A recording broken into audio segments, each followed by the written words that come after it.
bienvenue sur ma chaîne. Je suis très contente de te retrouver aujourd'hui dans une nouvelle vidéo.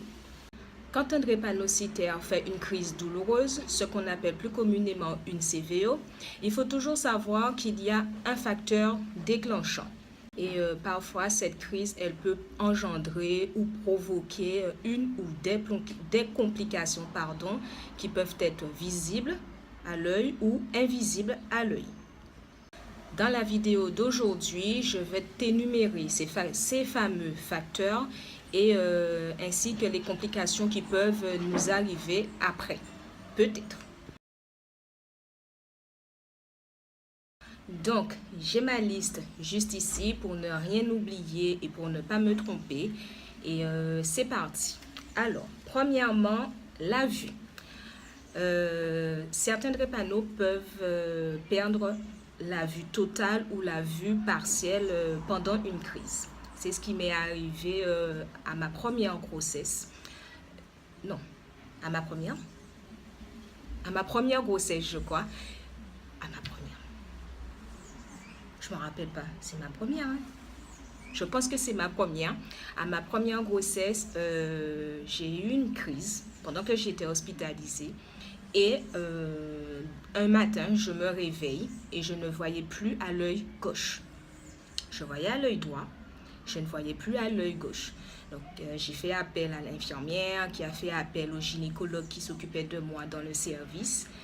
Et ils ont fait des analyses, ils n'ont jamais trouvé pourquoi j'avais perdu la vue à l'œil gauche. Bon, Dieu merci, c'est revenu le lendemain ou dans la nuit. Mais ça peut arriver de perdre la vue partielle ou carrément totalement la vue. Deuxièmement, la surdité. Donc, je ne vais pas te dire qu'on peut perdre totalement l'audition, mais on a du mal à entendre. Donc, au cours des bilans annuels que je réalise chaque année, mon médecin fait en sorte que je passe un examen des oreilles pour voir si j'entends bien dans chaque oreille. Donc, il se peut qu'on perde un petit peu l'audition aux oreilles. Voilà. Troisièmement, la parole. Alors, la parole, qu'est-ce que j'entends par là? C'est-à-dire avoir des difficultés à s'exprimer. Ce qui m'arrive en ce moment. Donc, en fait, c'est pas que je perds totalement la parole, mais j'ai du mal à prononcer les mots, je sais ce que je veux dire, mon cerveau sait ce que je veux dire, mais ma bouche, elle a du mal à prononcer les mots. Donc, je suis obligée, soit je bégaye, ou soit je suis obligée de reprendre ma phrase 2 ou 3 fois. Et ça m'énerve. Ça m'énerve et je pense que je sais que je ne suis pas la seule. Je connais des drépanocytaires qui ont aussi le même problème, c'est-à-dire qui ont du mal à prononcer, leurs phrases ou à prononcer des mots. Voilà. Quatrièmement, la paralysie d'un membre ou d'une partie du corps. Alors, ça peut arriver aussi pendant une crise. Je connais un drépano. Je n'ai plus de ses nouvelles d'ailleurs. Mais je sais qu'après pendant une de ces crises, il a été paralysé d'un côté. Et après, carrément le bas du corps.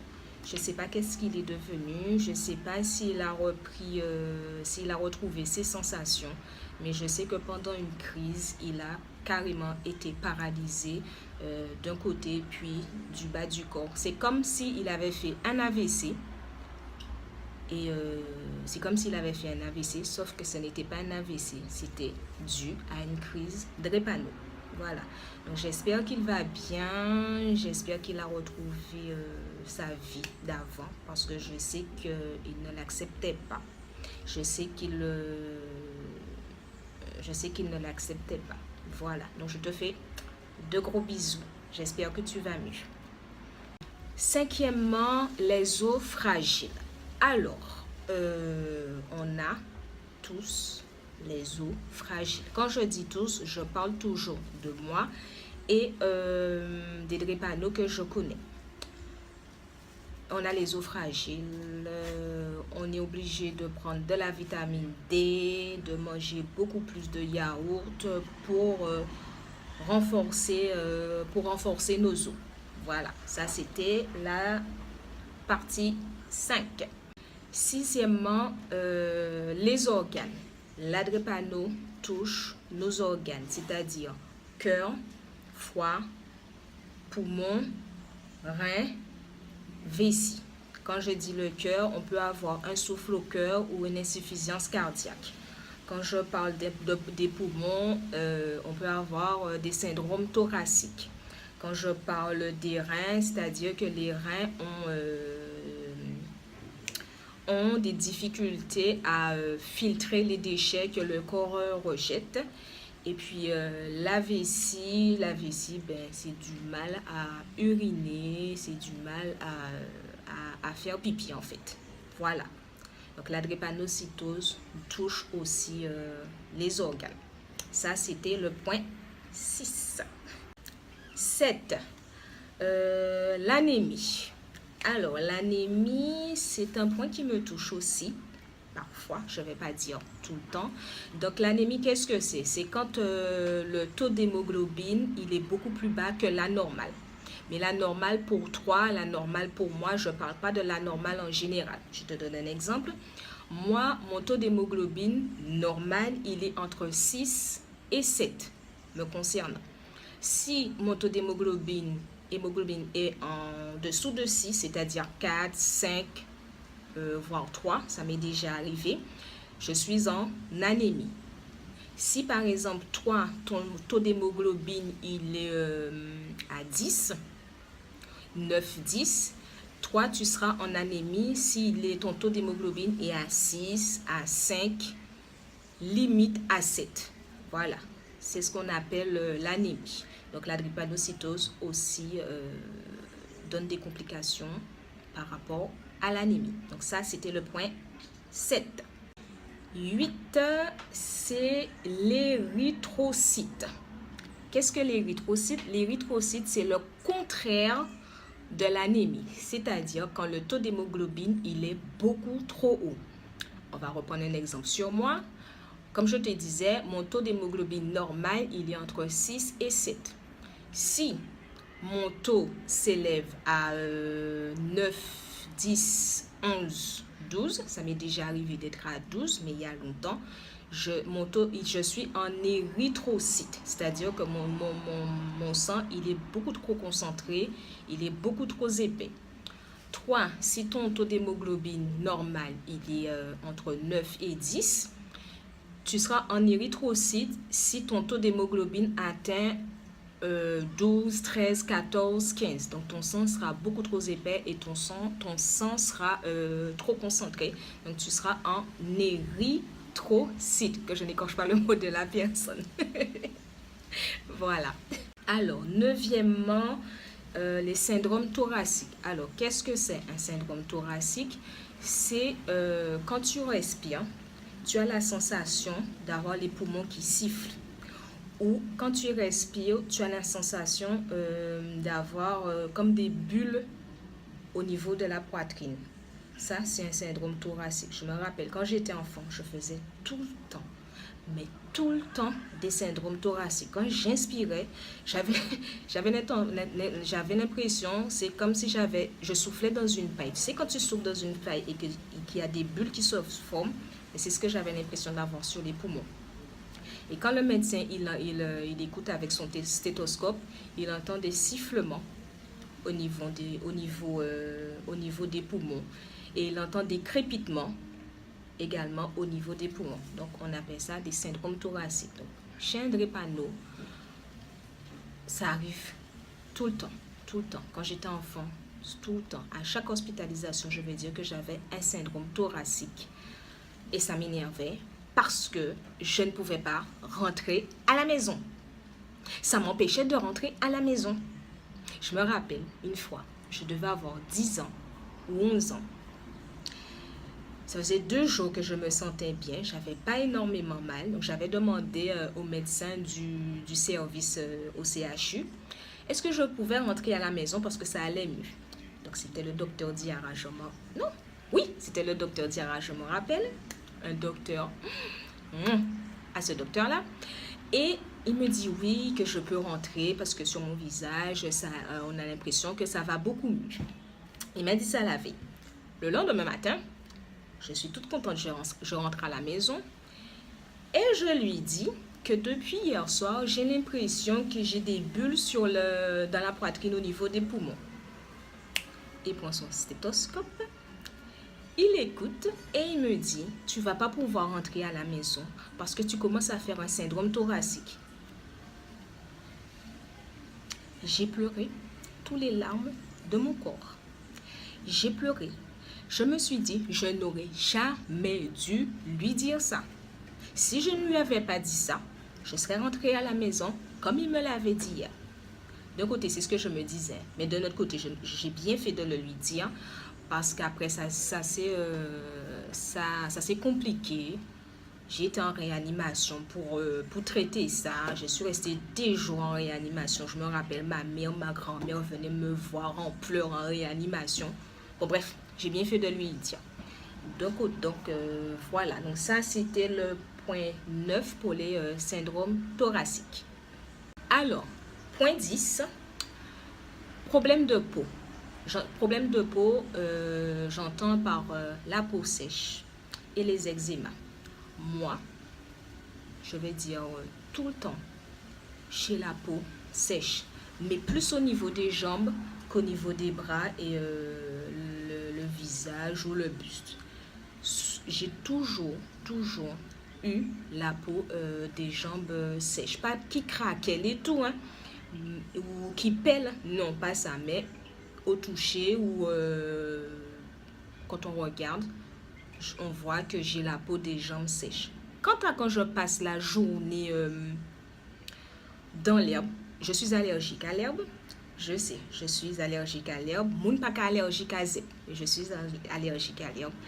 Si je passe la journée, les pieds dans l'herbe, le soir, ce sera bouton pendant 1 semaine ou 2 et la peau encore plus sèche que d'habitude. Je connais aussi une drépano qui a de l'eczéma et c'est survenu après une crise. Elle n'avait jamais eu de l'eczéma de sa vie et depuis, elle a un traitement contre l'eczéma. J'espère que ça ne m'arrivera pas, touchons du bois. J'espère que ça ne m'arrivera pas, mais voilà. Le point 10, c'est le problème de peau chez les drépano. Alors, point 11, ça sera surcharge en fer. Qu'est-ce que j'entends par surcharge en fer? À force de faire des échanges transfusionnels, des transfusions, à un moment, le corps, il se charge en fer parce que les poches sont chargées de fer, en fait. Donc, chez moi, c'est mon cas. Durant toute mon enfance, j'ai eu plein pour y remédier aux complications que j'ai eues. Pour calmer les crises, les médecins me faisaient souvent des transfusions. Et à force d'avoir eu des transfusions durant toute mon enfance, maintenant, j'ai une surcharge en fer. Donc, je dois faire attention et j'ai un traitement pour ça, je crois. Dans l'un des comprimés, j'ai un traitement pour ça. Je crois. Je prends tellement de comprimés que maintenant, je ne me rappelle même pas quel comprimé qui correspond à quoi. Enfin, il y a certains, je connais, je me rappelle.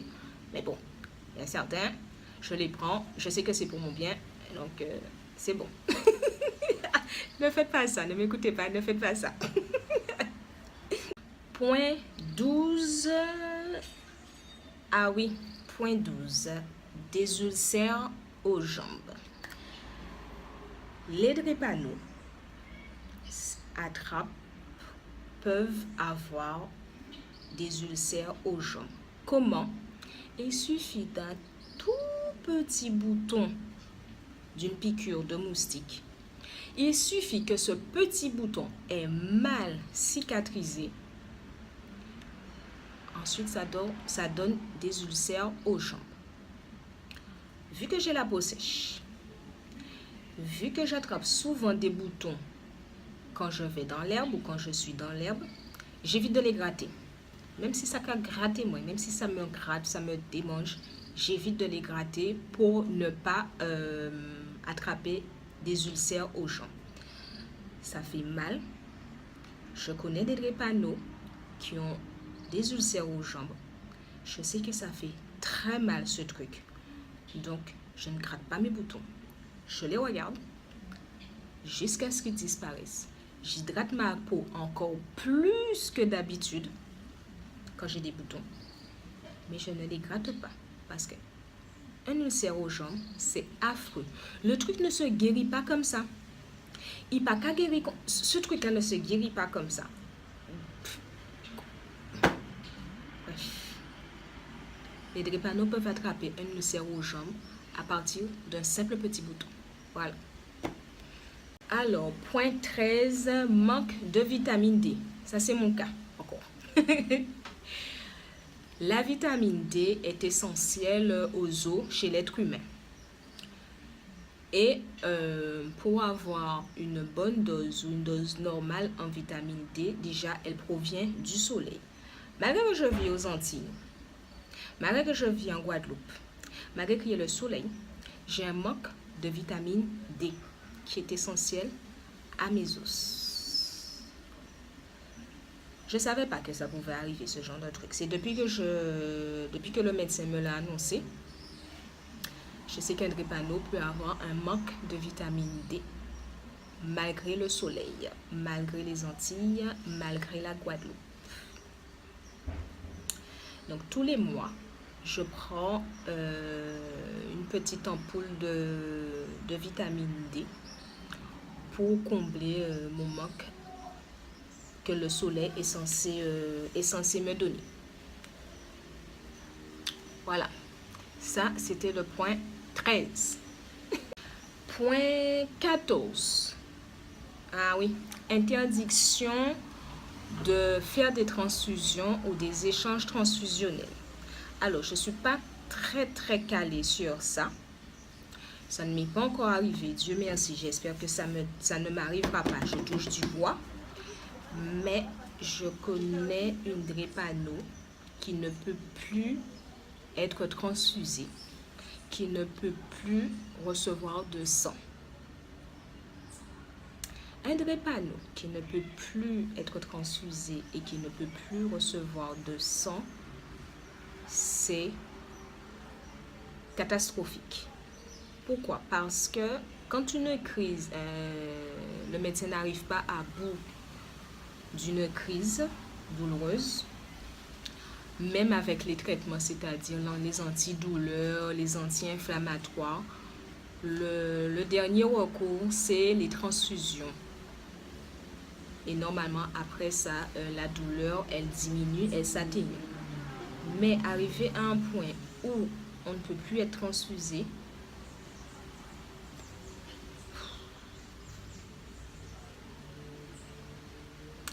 je pense souvent à cette petite, la petite qui ne peut pas être transfusée. Maintenant, la seule solution qui lui reste, c'est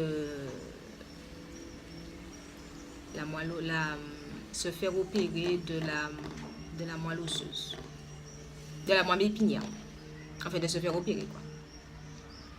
Au petit chou. Voilà. Je ne dis pas plus sur ça parce que ça me... Non. Point 15, absence des capitales veineuses. Alors, qu'est-ce qu'un capital veineux? Un capital veineux, c'est les veines qu'on voit sur les mains, les bras, les avant-bras, les jambes, les pieds, le cou, pour les veines jugulaires, pardon. Je vais prendre mon cas. Les médecins ne peuvent plus me perfuser en jugulaire des deux côtés. Je sais pas si tu vois les traces. Bon, bref.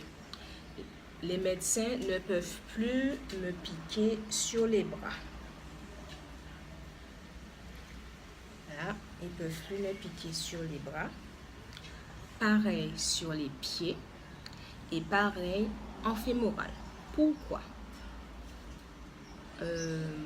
Pour traiter une crise, pour soulager le drépano, il lui faut absolument la pose d'une perfusion. Mais comme durant toute l'enfance, j'ai passé toute mon enfance au CHU, j'ai eu plein de crises. On va dire en un mois, je pouvais faire 2 hospitalisations. Et à chaque hospitalisation, il fallait qu'on me perfuse au début, qu'on me perfuse au milieu de l'hospitalisation et qu'on me perfuse à la fin de l'hospitalisation parce que les veines ne pouvaient pas tenir, ne pouvaient pas garder longtemps une perfusion. Donc à force de piquer, et bien maintenant mes veines ont disparu. À part celle-ci et celle-ci, on les voit bien. Tu les vois, hein? Voilà. On voit aussi qu'il y a plein de petits points. Il y a plein de petits points dessus. Pour te dire le nombre de fois où ils ont piqué dedans. C'est tout ce qui me reste. Les autres, non. Il reste que les petits points. On ne voit plus les veines. Pareil sur mes avant-bras.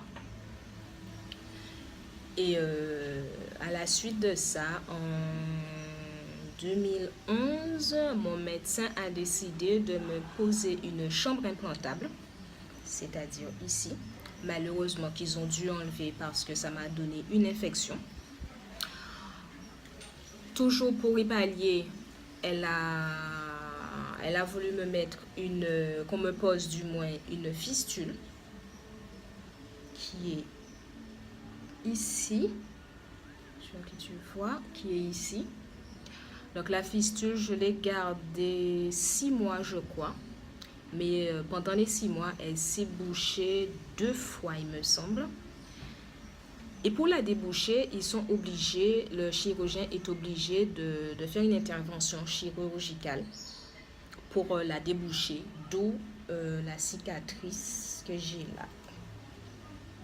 Elle est moche, hein, mais je m'en fous. Franchement, je m'en fous. Et le point qui est là, la bosse que tu vois là, c'est un bouchon que le chirurgien a décidé de mettre pour la boucher carrément parce qu'on en avait marre qu'elle se bouche tout le temps. Et pour la déboucher, j'étais obligée de partir en France, c'est-à-dire à Paris, pour la déboucher. Voilà. Donc au lieu de partir tout le temps sur Paris pour la déboucher, donc ils ont préféré la boucher avec un bouchon.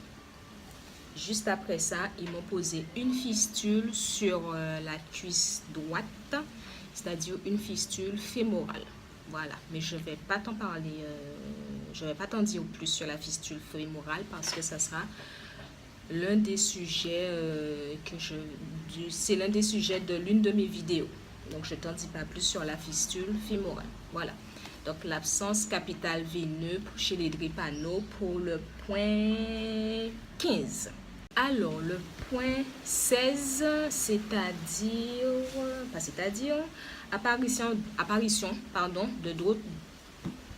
apparition d'autres maladies. Je n'ai pas encore eu, Dieu merci, je touche du bois encore, je n'ai pas encore eu de maladies qui se sont déclenchées à cause de la drépanocytose. Mais je connais quelqu'un qui a une maladie qui s'est déclarée, qui s'est réveillée à cause de la drépanocytose. Je ne sais pas jusqu'à combien, j'espère pas beaucoup, qui peuvent apparaître, mais je sais qu'à cause de la drépanocytose, certaines maladies peuvent carrément se créer ou se réveiller. Voilà, donc ça c'était le point 15. Pas 15, 16. Le point 16, pas 15. Alors, point 17. Point 17. Ce qui m'arrive tous les jours. Perte de mémoire. Alors, perte de mémoire, je dirais que c'est à cause des crises. Peut-être à cause de trop de morphine. Je ne sais pas si ça joue sur la mémoire, mais je perds souvent la mémoire. Souvent, tu me dis un truc ou je te dis un truc maintenant, peut-être dans 5-10 minutes, je ne vais pas me rappeler de ce que je t'ai dit ou de ce que tu m'as dit. Ce qui arrive souvent avec mon compagnon, Doudou. Je le fais pas exprès, tu le sais. Et on parle d'un sujet, on discute d'un truc, et peut-être un mois après, ou le lendemain, ou la semaine d'après, enfin quelques temps après, il vient me dire, Doudou, je t'ai dit ça, tu te rappelles? Mais non, tu m'as pas dit ça. Et il me dit, mais si, je te l'ai dit, on a même discuté, tu m'as dit telle chose, telle chose, telle chose, je t'ai répondu telle chose, telle chose. Doudou, tu es sûr qu'on a discuté de ça? Je ne me rappelle pas. Non, mais franchement, je ne me rappelle pas de ce qu'on a discuté. Je ne me rappelle pas de ce qu'on s'est dit. Par exemple, hier soir, j'ai fini ma liste hier soir et je suis couchée, je pense à un truc. Donc, je me lève, je vais le noter avant d'oublier. Ce matin, je me réveille, j'ai beau chercher, qu'est-ce que j'ai été noté? Je ne me rappelle pas. Et préférez en rire, hein? D'accord? On ne va pas se lamenter sur ça. Préférez en rire, je ne me rappelle pas de ce que j'ai noté sur ma liste hier soir. Et je suis sûre et je suis persuadée que je l'ai noté. Perte de mémoire. Bref, je pense que c'est les dues aux crises, les médicaments, la morphine qui fait que on perd la mémoire. Donc, je suis obligée de tout noter. J'ai 2 calepins où je note tout. Je note tout. Je suis obligée de tout noter. Même la date de naissance de mes enfants. Quand je vais dans une administration, mon Dieu, j'espère que je ne suis pas la seule. Pardon, désolée. Quand je vais dans une administration et qu'on me demande la date de naissance des enfants, je cherche quand est-ce que mes enfants sont nés. Je cherche la date de naissance de mon fils. Je cherche la date de naissance de ma fille. Si mon compagnon est là, je me tourne vers lui et il répond. S'il n'est pas là, je cherche. Et je suis devant le monsieur ou la dame en cas chercher. Je cherche quand sont nés mes 2 enfants. Le pire, c'est que j'en ai pas beaucoup. J'ai 2 enfants. Je ne me rappelle pas la date de naissance de mes 2 enfants. À chaque fois, c'est la même chose. À chaque fois. Par contre, pour les anniversaires, je me rappelle. Je sais on est ce mois-ci et ce mois-ci, c'est l'anniversaire de mon fils ou de ma fille. Pareil pour l'anniversaire de mon Doudou. Doudou, je te l'ai jamais dit. Je te l'ai jamais dit. Au début, arrêtons. Au début, on va dire, je suis restée près de 6 mois. Ouais, pas plus que 6 mois. Sans me rappeler ta date de naissance.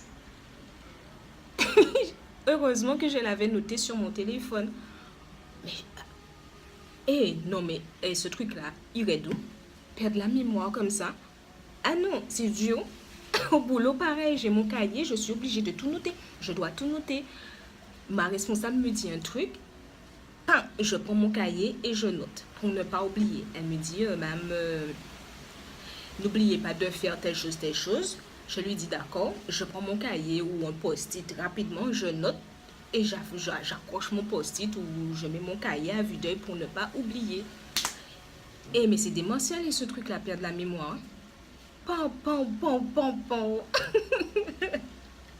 Bon, je vais pas arrêter de parler de ça. Vaut mieux rien, hein? Vaut mieux rien, d'accord? Alors, pour continuer, point 18. Ah oui. Oui. Gonflement de la rate chez les enfants. Alors, les enfants drépano, ça a été mon cas, c'est le cas de tous les drépanos. Les parents doivent palper tous les jours la rate de son enfant drépano. Pourquoi? pour l'empêcher de grossir en fait. C'est la rate, c'est au niveau de... Comment on appelle ça? Au niveau du bas du ventre sur la gauche. Tous les jours, le parent doit palper la rate de son enfant pour l'empêcher de grossir. Arrivé à l'adolescence, la rate, elle ne gonfle plus. Dieu merci. Parce que moi, palper ma rate, moi, à l'adolescence et étant à l'âge adulte tous les jours, moi, pas t'équipé. Mais bon, bref. La rate chez l'enfant, c'est quelque chose d'énorme. Je me rappelle ma mère, ma grand-mère, les infirmières, les médecins qui me palpaient la rate. En plus, ça fait mal. Ça te fait un mal de chien ce truc, même si elle n'est pas gonflée. Mais le fait d'appuyer, de masser, tu as les doigts de maman qui rentrent sous mes côtes de ma grand-mère. Quand ma grand-mère n'en parle même pas. Ma grand-mère voulait absolument pas ma rate gonfle. Donc, il a piqué, il a masé. Ça fait mal. Les enfants, je sais ce que vous endurez quand maman ou papa ou grand-mère, ou l'infirmière, ou le médecin palpe ta rate. Ça t'arrête. Même si tu n'as... C'est pas gonflé, mais ça te fait un mal de chien. Rien que le fait de le masser, tu as les doigts qui rentrent sous les côtés et tout. Bon, bref, on arrête ça. Ça, c'était le point 18. Gonflement de la rate chez l'enfant. Alors, point 19. Oui. Les drépanots ne doivent absolument pas prendre de la cortisone ou de la corticoïde. C'est la même chose. La corticoïde et la cortisone, comme dit mon médecin, sont souvent prescrits par les dentistes. Dès que tu vas chez le dentiste, la première chose qu'il te donne pour traiter ta dent ou l'intervention qu'il a fait, c'est de la cortisone, la corticoïde. Les drépanots ne doivent pas le prendre. Pourquoi? Ben, ça ne va pas. Si je prends la cortisone ou la corticoïde, c'est pareil, je me retrouve en réanimation. Alors, comme je n'ai pas envie de me retrouver et je ne veux pas que tu te retrouves en réanimation, pas de corticoïde, pas de cortisone pour les drépanots. Point final. Alors, et pour finir, dans la catégorie des complications, donc le point 20, et pour moi, c'est la complication le plus grave qu'il existe au monde. Pour nous, les drépanots, suite à une crise, suite à une crise peut survenir le décès. Alors, qu'est-ce que je peux dire par rapport à ça? Je connais des drépanots qui sont décédés après une crise. Et j'ai aussi mon petit frère qui est décédé pendant une crise, pas suite, pendant une crise. Il y a plus de 20 ans de ça. Il avait 1 an et demi. Et je me rappelle, on était tous les deux malades. On avait fait tous les deux une crise. Ma crise, j'ai été la première à être soulagée, pas lui. Maman l'a emmené au CHU pour traiter la crise comme d'habitude. Hein. Et un soir, le médecin appelle pour nous dire qu'il est décédé. Voilà. C'est la complication le plus... Je suis encore là. J'espère que je serai encore là pendant longtemps. Ça n'a pas été le cas de plein de drépanots. Malheureusement, le cœur, en fait, il n'a pas tenu. Le cœur a trop souffert. Le cœur n'a pas tenu, donc il a lâché. Donc mon petit frère, paix à son âme, est décédé de ça. Et depuis, en fait, depuis qu'il est décédé, ma mère, ma grand-mère, ils étaient encore beaucoup plus, comment je peux dire ça, plus prévoyant, plus maternel après le décès de mon petit frère. Il le savait que la drépanocytose pouvait tuer. C'est un bien gros mot, tuer. Désolée. Mais après ça, ils m'ont encore plus materné. Ils m'ont encore plus... Je sais pas comment dire ça. Ils m'ont... En fait, j'étais encore plus dans un cocon, dans un truc enfermé pour qu'ils ne me perdent pas, en fait. Et d'un côté, je le prenais mal parce que je me disais, c'est pas parce que il est décédé que ça va aussi m'arriver. Moi, je compte rester là encore pendant des années, même si c'est ce qui se disait aussi, hein, Jimmy. Mon petit frère s'appelait Jimmy, même s'il avait que 1 an et demi, mais c'est un enfant qui avait une joie de vivre, c'est un enfant qui était magnifique, en fait. Et le fait qu'il soit décédé à peine 1 an et demi, mes parents m'ont...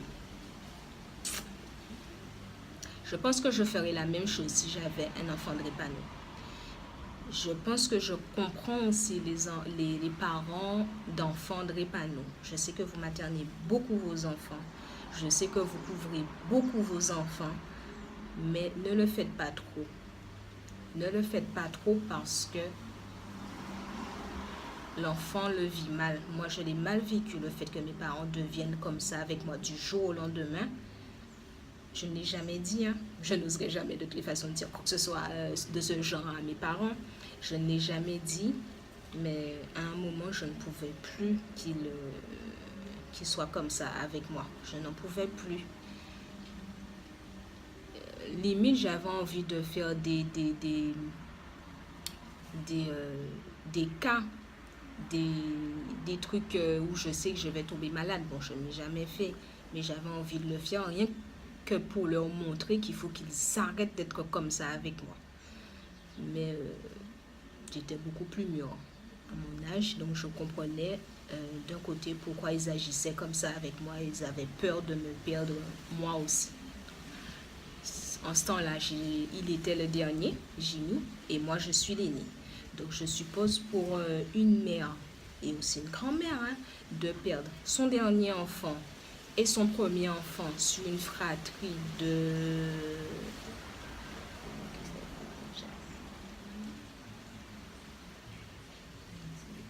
Sur une fratrie de 5, je comprenais que ça pouvait être dur. Donc je les ai laissés faire. Je n'ai jamais rien dit, mais je le prenais mal, je le vivais mal. Donc voilà, pour moi, c'est la complication le plus grave qu'il existe au monde. C'est le décès pendant une crise. Donc voilà. Je sais que ça m'arrivera je sais que ça m'arrivera tôt ou tard. Mais j'espère que ça arrivera dans des années. Je n'ai encore que 34 ans. Et je compte avoir encore le double, voire même le triple si je peux. Voire même plus si je peux. Donc, je ne sais pas ce que l'avenir va me réserver.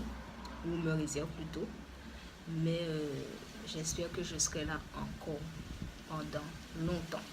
Donc, voilà. Pour le point 20. J'arrête de parler de ça. Voilà.